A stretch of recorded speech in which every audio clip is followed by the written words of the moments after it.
I had a fantastic conversation with Jamie Burke, and Jamie and I came round to the idea that we're both using the metaverse as our framing of a end state.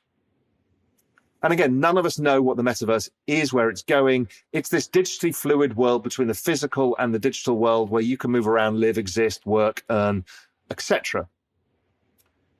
But if you conceptualize the metaverse as an end state or the start of an end state, it allows you to hold all of these thoughts in your head.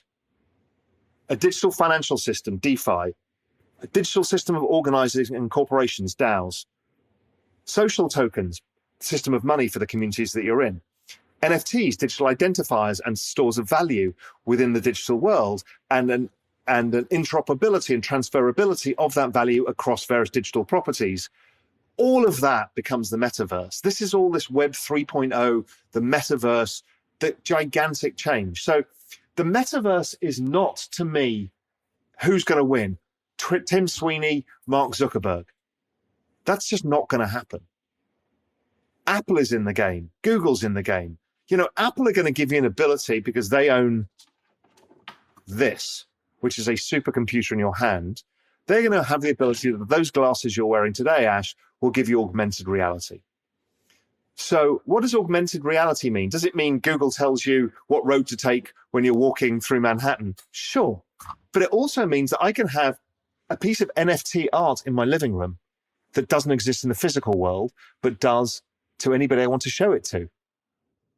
I can have, you know, it's Pokemon Go as a world where these digital and physical things coexist and we can have different experiences.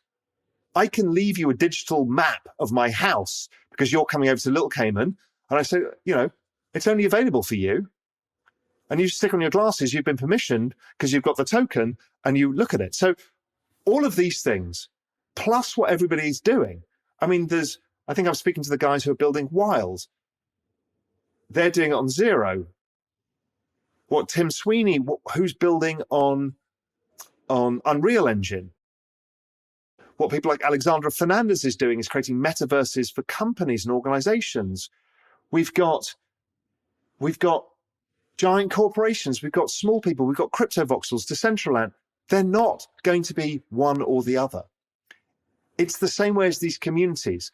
We will be interoperable. We'll be able to move fluidly between places that better suit our needs, desires, communities, etc. There will be some giant winners from this, gigantic trillion-dollar winners. I don't know who they are. It's hard to even bet on it. You can bet on some of this social tokens. There's like 3 or 4 companies that have platforms for that. And I've talked about those, people like Rally, Flow, I think Luxo's coming through, Chili's. NFTs you can get involved in, but it's really hard because there's so many. It's the opposite social token platforms where there's few.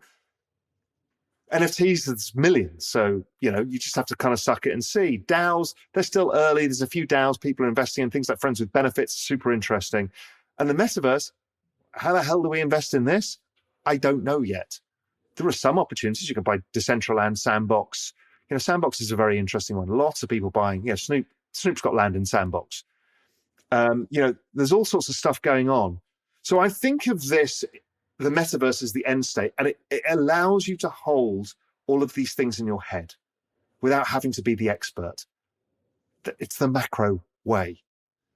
Here's the probabilistic path. Because then, if not, you end up trying to argue on everything. How do DAOs work? I don't know how they're going to evolve. And that's okay. But I just do know that they're going to evolve. So that's how I'm thinking this. This is why I'm fascinated with the metaverse. Not some dystopian, utopian, how's it going to play out? Is this Ready Player One? I don't give a shit about that.